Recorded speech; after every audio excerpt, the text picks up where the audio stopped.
అందరికీ ముందుగా నమస్కారం. భారతీయ సంస్కృతిలో వారంలో ప్రతి రోజుకి ఒక ప్రత్యేకత ఉంది.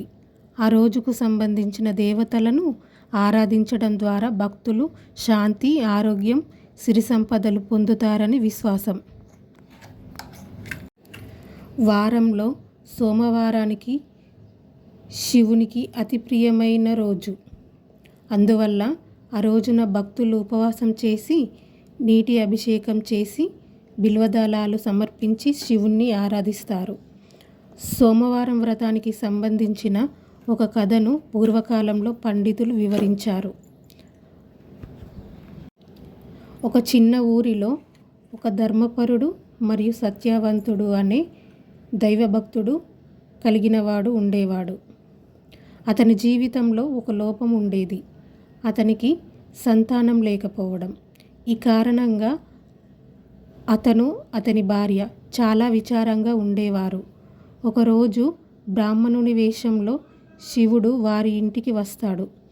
గృహస్థుడు ఆయనకు ఆతిథ్యం ఇచ్చి భోజనం పెట్టి ఎంతో భక్తితో సేవ చేస్తాడు. చివరగా బ్రాహ్మణుడు ఇలా అన్నాడు, మీలో భక్తి నాకు నచ్చింది. నేను మీకు వరాన్ని ఇస్తాను. మీరు ఏం కోరుకుంటారు అన్నాడు. అప్పుడు గృహస్థుడు కళ్ళల్లో నీళ్లతో, మాకు పిల్లలు కావాలి, కానీ వారు దీర్ఘాయుషుతో ఉండాలని కోరుకుంటున్నాము అని అన్నారు.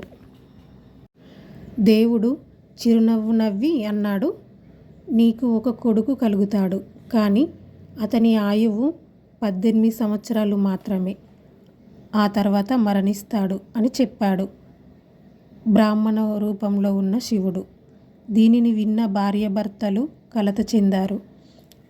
కానీ పిల్లవాడు కావాలని కోరుకున్నాడు.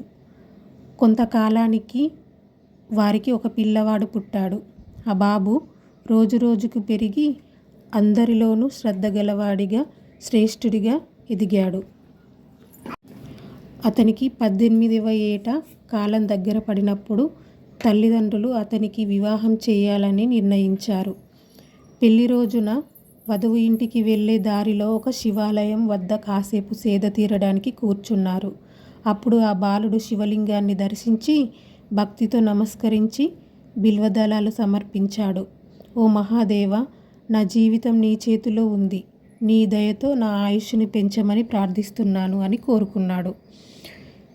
శివుడు ఆ బాలుని భక్తికి ప్రసన్నమై యమధర్మరాజును ఆజ్ఞాపించాడు. యమధర్మరాజు అప్పటి నుండి ఈ బాలుడి ప్రాణాన్ని తీసుకోకూడదు అని నిర్ణయించుకున్నాడు. అతని ఆయుష్ దీర్ఘకాలం కొనసాగింది. ఇలా ఆ గృహస్థుడి కొడుకు సుఖ సంతోషాలతో దీర్ఘకాలం జీవించి తల్లిదండ్రులకు ఆనందాన్ని కలిగించాడు. ఈ కథ ద్వారా ఒక సత్యం తెలుస్తుంది. సోమవారం శివుణ్ణి భక్తితో ఆరాధించిన వారికి ఆయుష్, ఆరోగ్యం, సంతానం, సౌభాగ్యం లభిస్తాయి. ఉపవాసం చేసి నీరు లేదా పాలు అభిషేకం చేసి బిల్వదళాలను సమర్పించిన వారికి ఆ మహాదేవుడు శుభఫలాలను ఇస్తాడు.